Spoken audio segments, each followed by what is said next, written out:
Party के पुराने नेताओं में से नहीं है। और जब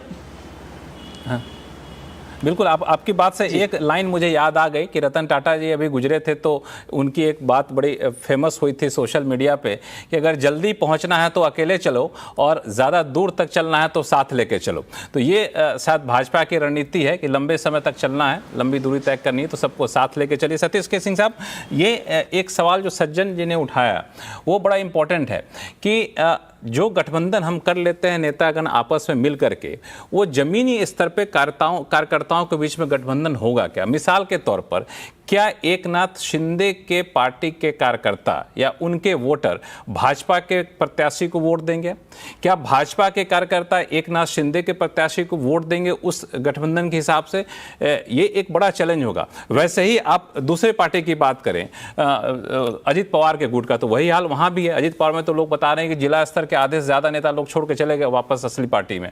तो ये एक कितना बड़ा चैलेंज होगा गठबंधन के जमीनी हकीकत पे? 4 पॉइंट है महाराष्ट्र के बारे में। पहला तो 2 पार्टी, ये सिर्फ महाराष्ट्र नहीं होता, हर जगह होता है, लेकिन चूंकि महाराष्ट्र अभी जो आपने पूछा महाराष्ट्र, इसलिए बोल रहा हूं। महाराष्ट्र में 2 पार्टियों को छोड़कर कौन किधर चला जाएगा इसका अभी कोई ठिकाना नहीं है चुनाव के बाद। पहली बात तो इतना स्थिर माहौल है वहां, तो 2 के 4 पार्टी बने।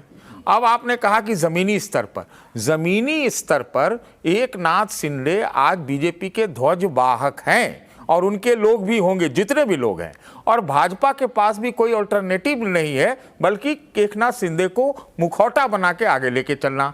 और भाजपा की संगठन शक्ति या शिवसेना, एकनाथ शिंदे पुराने हैं तो संगठन शक्ति में ये लोग वोट ट्रांसफर कराने में ज्यादा माहिर हैं। मैं तो ये कहता हूं कि जो एडवांटेज उद्धव ठाकरे के नाम पर 2 के 4 होने के नाम पर महाराष्ट्र विकास अघाड़ी को था, मैं उस अभियान की इस बात से सहमत नहीं हूं। मुझे लगता है कि महाराष्ट्र में लगभग बराबरी का खेल आ चुका है, तो इसलिए बराबरी का खेल में कौन आगे ये अभी कहना मुश्किल है। अगर इतना ही सब कुछ अच्छा होता है तो कम से कम नेता तो चुन लेते। अभी देवेंद्र फडणवीस के रहते हुए वहां पर कोई भाजपा अपना नेता नहीं प्रोजेक्ट कर सकती है, शिंदे है, तो इसलिए बड़ा मुश्किल है। हाँ, ये जो आप लोगों ने बात की, मैं इस पर भी एक कमेंट करना चाहता हूं कि भाई नेताओं की दृष्टि से हम लोग गठबंधन को क्यों बात करें कि भाजपा के वालों के या फलाना नेता का महत्वाकांक्षा। हम लोग इसलिए बैठे हैं क्या? हम लोग गठबंधन में सिर्फ बात करें कि ये तात्कालिक है, कुर्सी के लिए दौड़ के जल्दी कौन पहुंच रहा है, कब गिरा दे रहा है, या फिर हम इश्यूज की बात करें या गठबंधन धर्म की बात करें, क्यों ना करें? और करना ही चाहिए। जनता के पॉइंट ऑफ व्यू से गठबंधन के धर्म का हमें देना चाहिए मैनिफेस्टो। बिल्कुल। अभिज्ञान प्रकाश, कुछ बोलना चाहेंगे आप?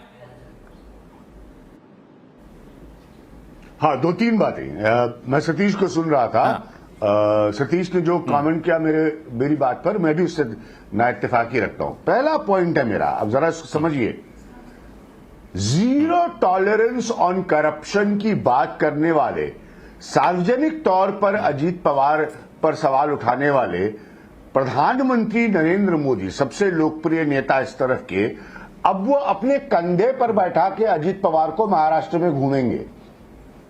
हाँ, इसको छोटी बात मत समझिएगा, खासतौर पर महाराष्ट्र के शहरी इलाकों में कंधे पे बैठा के घूमेंगे भ्रष्टाचारी अजीत पवार को नरेंद्र मोदी, उनके हिसाब से, उनके शब्दों में। अब पहला कॉन्फ्लिक्ट देखिए आप, हाँ, गठबंधन का ये बहुत सीरियस इश्यूज है, क्योंकि ये वो इश्यूज है जो इंस्टेंटली जनता तक पहुंचते हैं, ये कॉम्प्लिकेटेड नहीं होते। इसके लिए हमारे जैसे आकलनकर्ताओं को समझाने की जरूरत नहीं होती, जनता तुरंत समझती है। और मंच होगा, सजा, बड़ी भीड़ होगी और ऐसी रैलियां होंगी जिसमें अजीत पवार और नरेंद्र मोदी एक साथ मंच पे होंगे। क्लियर?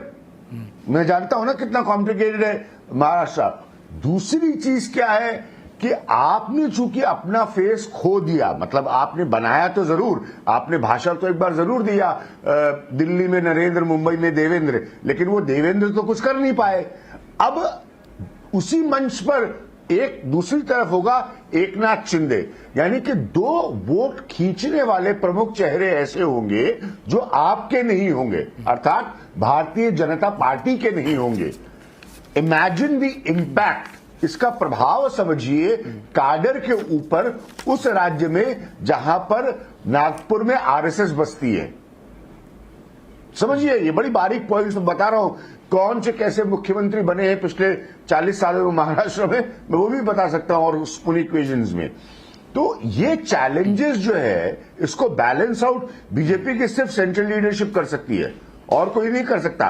देवेंद्र फडणवीस ने तो खुद को तकरीबन निजी वार्ताओं में बता ही दिया था कि हमारा मुख्यमंत्री बनना तय हो गया, लेकिन विजय ने बिल्कुल सही पॉइंट रखा कि कोई उप मुख्यमंत्री बनने के लिए पार्टी छोड़ के नहीं आता, और इसलिए शिंदे बने। तो ये बहुत कॉम्प्लिकेटेड स्टोरीज है। सेकेंडली क्या है कि बीजेपी को एक मैसेज देना है, बीजेपी को एक मैसेज देना है कि नॉन शिवसेना की पॉलिटिक्स में ओल्डेस्ट एलाई बीजेपी के बनने के इतिहास की ओल्डेस्ट एलाई कौन है? शिवसेना है, उसके अलावा कोई नहीं है, शिवसेना है। तो उस मातोश्री को हमने छोड़ा है, उस मातोश्री को हमने तोड़ा है। ये मुंबई में कहा जाता है, महाराष्ट्र में घूमिए, ये कहा जाता है। तो बीजेपी के लोग ये कहते हैं कि मातोश्री को हमने छोड़ा है, मातोश्री को हमने तोड़ा है। अब आपको ये इस स्थानीय चुनाव में, क्योंकि असेंबली इलेक्शन है, लोकसभा नहीं है, ये तो वहां पे स्थानीय मुद्दे हावी रहेंगे कि हाँ हमने मातोश्री को सही तोड़ा है और सही छोड़ा है। तो ये दो तीन ये जो मुद्दा भारतीय जनता अभिज्ञान जी, मैं बाकी मुद्दों को लेकर के बाकी मुद्दों लेकर के आपके पास आऊंगा, लेकिन आपने बिल्कुल सही कहा, ये स्थानीय मुद्दे होंगे और इस पर डिटेल चर्चा मांगता है। जब हम लोग महाराष्ट्र चुनाव पर चर्चा करेंगे विशेष करके, तब इस पर आएंगे। लेकिन एक बात आपने बहुत पते की कही, और ये मुद्दा जो है मुझे लगता है लोकसभा चुनाव में भी भाजपा को एहसास हुआ कि मुद्दा कई बार लोगों के मन में घर कर गया था कि आप वैसे लोगों को गठबंधन में ला रहे हैं, गठबंधन धर्म के नाम पर, जो काफी ज्यादा दागदार हैं, और दाग किसी और ने नहीं, दाग आपने ही लगाए थे, और अपने गठबंधन में ला करके उससे फिर दाग से आप हटा देते हैं। तो ये जो आरोप था, ये आरोप गठबंधन को जैसे जैसे भाजपा मजबूत करेगी, आरोप भी उतना ही मजबूत होता जाएगा। तो इससे कैसे निपटा जा सकता है सज्जन?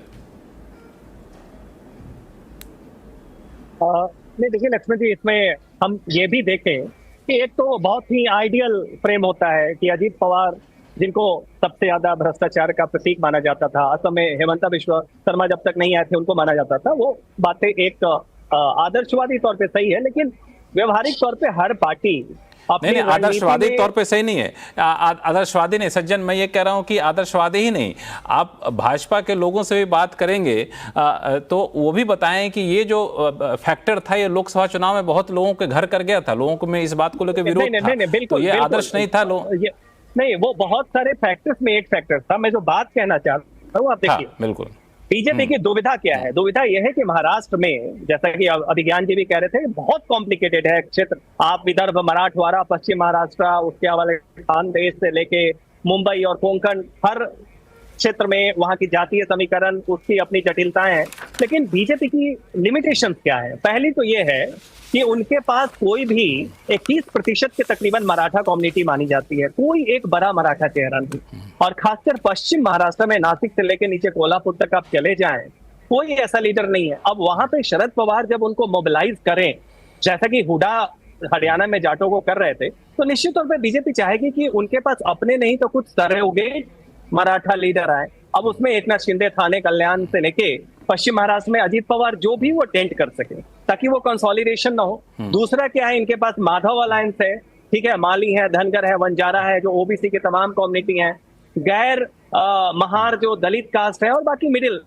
तो इस कारण से अजीत पवार की उपयोगिता अगर रणनीतिक तरीके से देखें तो उनकी ये नहीं है कि बहुत सीट जिता के देंगे, उनकी उपयोगिता ये है कि पश्चिम महाराष्ट्र के कुछ हिस्सों में वो मराठा वोट को शरद पवार के पीछे कंसोलिडेट होने में अगर 1/4 का भी सेंध लगा ले गए, तो बीजेपी की जो चुनावी रणनीति है उसमें ये सटीक बैठता है।